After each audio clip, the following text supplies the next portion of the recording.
Have you ever walked away from a conversation feeling strangely guilty, confused, or smaller than when it started? Maybe you brought up a reasonable concern and somehow ended up apologizing instead. Or maybe someone constantly needed to prove they were smarter, kinder, more successful, or more important than everyone else around them. That doesn't automatically mean you're dealing with a narcissist. Difficult people exist on a spectrum, but narcissistic patterns tend to revolve around one central goal: protecting an image of superiority. And that's important because underneath that superiority is often something much more fragile. A lot of narcissistic behavior is driven by deep insecurity, fear of shame, fear of being ordinary, and an intense need for admiration or control. The lies are usually strategic. They help manage reality so the narcissistic person always appears superior, innocent, or indispensable. Once you see the pattern, a lot of confusing interactions suddenly make sense. The first lie is "I'm exceptional." This shows up as constant exaggeration. They inflate achievements, name drop, take credit for group work, or tell stories where they're always the smartest person in the room. At work, they saved the company. In friendships, everyone supposedly admires them. In relationships, every ex was obsessed with them. The hidden purpose is status. If they seem impressive enough, people are more likely to admire them or overlook bad behavior. The emotional effect is subtle but powerful. You start feeling inferior, like your accomplishments never quite measure up. One thing to watch for is vagueness. When you ask for specifics, details suddenly get blurry or they become defensive for being questioned at all. Lie number 2. That never happened. This is gaslighting. They deny conversations you clearly remember. They rewrite arguments. They insist you misunderstood obvious statements. You're too sensitive. I never said that. You're imagining things. The goal is control through confusion. If you stop trusting your own memory or judgment, they gain power.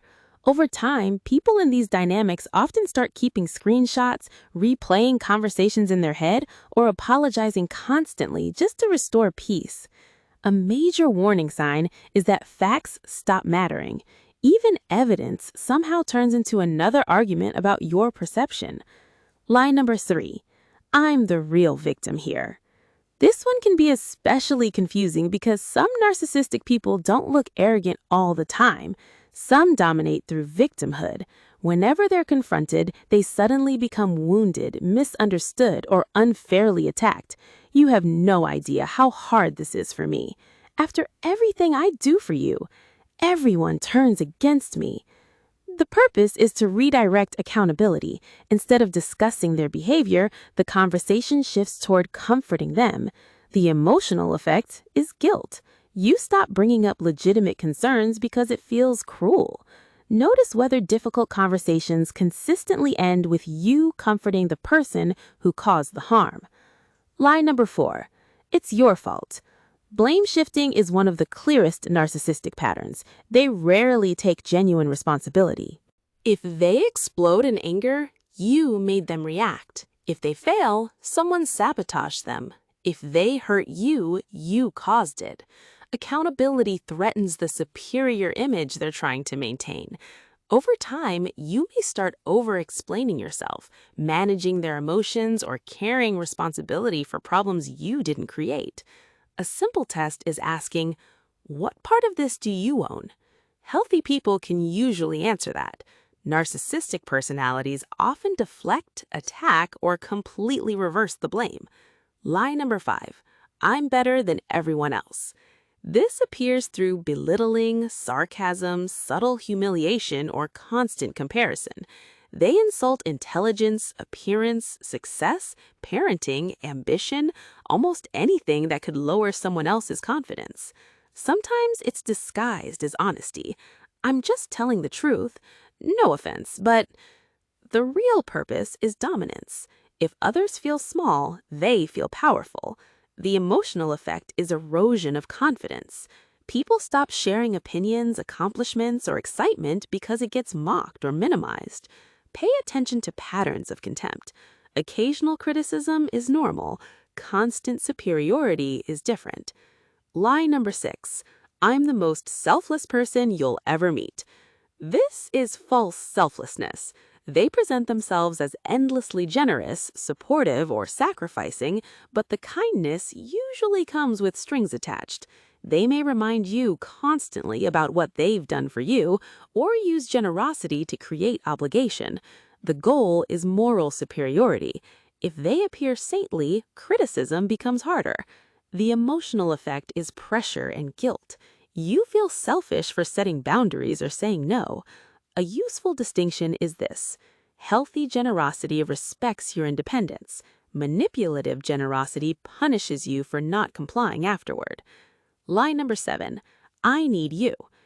Narcissistic people often try to become emotionally central in your life. They convince you they're uniquely capable of helping, guiding, protecting, or loving you. No one else understands you like I do. You'd fall apart without me. The purpose is dependence. The more insecure or isolated you feel, the more control they have. This can happen in romantic relationships, families, and workplaces. A boss may undermine your confidence while acting like your career savior. A parent may discourage independence while calling it love. The emotional result is self-doubt. You stop trusting your own decisions. Watch for relationships where your confidence shrinks while their importance grows. Lie number 8. My version of reality is the truth. This goes beyond ordinary disagreement. Narcissistic reality distortion means they insist their interpretation overrides observable facts. If they insulted you, they claim you provoked it. If they ignored boundaries, they insist you're dramatic. If evidence contradicts them, the evidence itself becomes suspicious. The purpose is preserving the fantasy of superiority and innocence. The emotional effect is exhaustion. Conversations become circular. You start disengaging from your own instincts just to avoid conflict. A major sign is that resolution never arrives. The conversation only ends when you surrender your perspective. Lie number 9. You're special to me. This is love bombing. At the beginning of relationships or after conflict, they overwhelm you with affection, attention, praise, gifts, and intense emotional closeness. You're my soulmate. I've never felt this way before. We're meant to be. The intensity feels exciting, but the speed matters. Healthy connection grows steadily. Love bombing creates rapid attachment before real trust exists. The hidden purpose is emotional leverage. Once you're attached, approval can later be withdrawn to create anxiety and control. People often become trapped chasing the early version of the relationship. Watch for extremes. Intensity without consistency is usually a warning sign. And finally, lie number 10. I apologized. Narcissistic apologies often sound like accountability without containing any actual responsibility. I'm sorry you feel that way. I'm sorry you were offended. Notice what's missing. There's no ownership of behavior. The purpose is preserving image while avoiding shame. The emotional effect is frustration and confusion because the harmful behavior usually repeats. Real apologies include specific accountability, understanding of impact, and changed behavior over time. Individually, any one of these behaviors can happen in ordinary conflict. The real issue is the pattern. Many narcissistic dynamics follow the same cycle: idealize, control, blame, devalue, then pull you back in with charm, guilt, or promises. And not all narcissistic people look the same. Overt narcissists are openly grandiose and attention-seeking. Covert narcissists often appear wounded, passive-aggressive, or chronically victimized.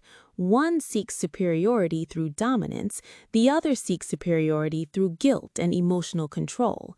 If this dynamic is affecting you, you may notice certain signs in yourself: walking on eggshells, chronic self-doubt, emotional exhaustion, over-apologizing, hypervigilance, or difficulty trusting your own judgment.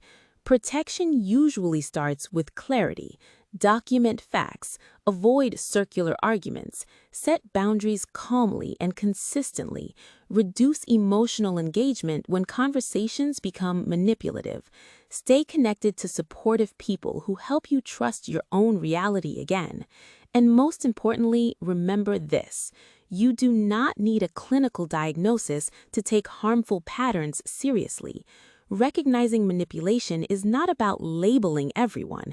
It's about understanding dynamics that create confusion, self-doubt, and emotional instability so you can respond more clearly and protect your own well-being.